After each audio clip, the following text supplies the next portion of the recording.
بسم اللہ الرحمن الرحیم۔ حضرت امیر حمزہ رضی اللہ تعالی عنہ کا اسلام لانا۔ نبوت کے چھٹے برس کا ذکر ہے کہ ایک روز ہمارے نبی صلی اللہ علیہ وسلم کوہ صفا پر بیٹھے ہوئے تھے۔ ابو جہل وہاں پہنچ گیا۔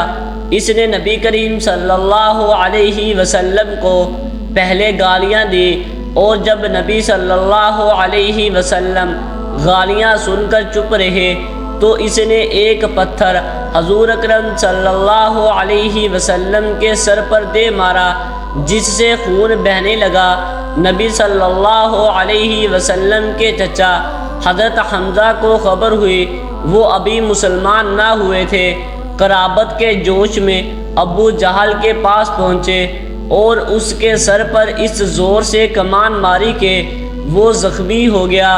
حضرت حمزہ رضی اللہ تعالی عنہ پھر نبی کریم صلی اللہ علیہ وسلم کے پاس گئے اور کہا، بھتیجے، تم یہ سن کر خوش ہوگے کہ میں نے ابو جہل سے تمہارا بدلہ لے لیا۔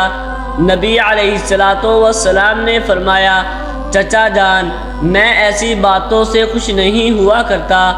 ہاں، اگر آپ مسلمان ہو جائیں تو مجھے بڑی خوشی ہو۔ حضرت حمزہ رضی اللہ تعالی عنہ اسی وقت مسلمان ہو گئے۔ حضرت حمزہ رضی اللہ تعالی عنہ کی شہادت۔ غزوہ احد میں آپ رضی اللہ تعالی عنہ نے بڑے بڑے دشمنوں کو خاک و خون میں سلایا۔ وحشی غلام نے ایک پتھر کے پیچھے چھپ کر بزدلانہ حملہ آپ رضی اللہ تعالی عنہ پر کیا۔ زخم ناف کے قریب لگا، جس سے آپ شہید ہو گئے۔ دشمنوں نے آپ کا جگر نکالا، کان کاٹے، چہرہ بگاڑا، پیٹ چاک کر ڈالا۔ نبی علیہ السلام نے یہ حال دیکھا تو سخت غمگین ہوئے اور سید الشہداء اور اسد اللہ و رسولہ کا خطاب عطا فرمایا۔ امید ہے کہ آپ کو ویڈیو اچھی لگی ہوگی۔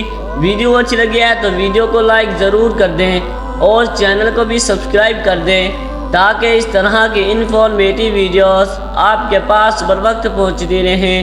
شکریہ۔